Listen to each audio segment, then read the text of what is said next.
یا ایھا الذین آمنوا اصبروا وصابروا ورابطوا واتقوا اللہ لعلکم تفلحون۔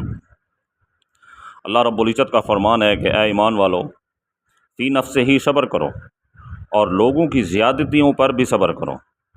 اور اپنی سرحدوں کی حفاظت کرو اور اللہ عز و جل سے ڈرتے رہو تاکہ تم کامیاب ہو۔ اس آیت میں اللہ رب العزت نے اہل اسلام کو اسلامی سرحدوں کی حفاظت کا حکم دیا ہے۔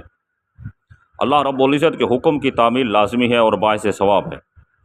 اور اللہ کے حکم کی نافرمانی گناہ کبیرہ اور باعث عذاب ہے۔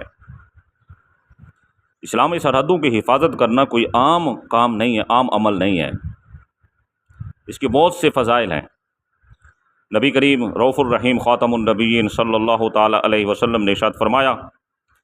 کہ اللہ کی راہ میں اسلامی سرحد پر ایک رات پہرا دینا کسی آدمی کے گھر میں رہ کر 1000 سال کے صوم و صلات سے بہتر ہے۔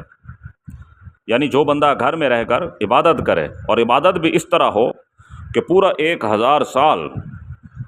دن کو روزہ رکھے اور رات کو ساری رات اللہ کی عبادت میں نماز نوافل ادا کرتا رہے، حضور نے فرمایا کہ اس 1000 سال دن رات کی صوم و صلات کی عبادت ایک طرف، اللہ رب العزت کی رضا کی خاطر اسلامی سرحد پہ پہرا دینا ایک رات، یہ اس 1000 سال کی عبادت سے افضل ہے۔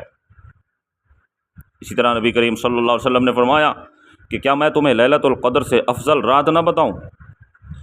فرمایا کہ خوف کے علاقے میں پہرا دینے والا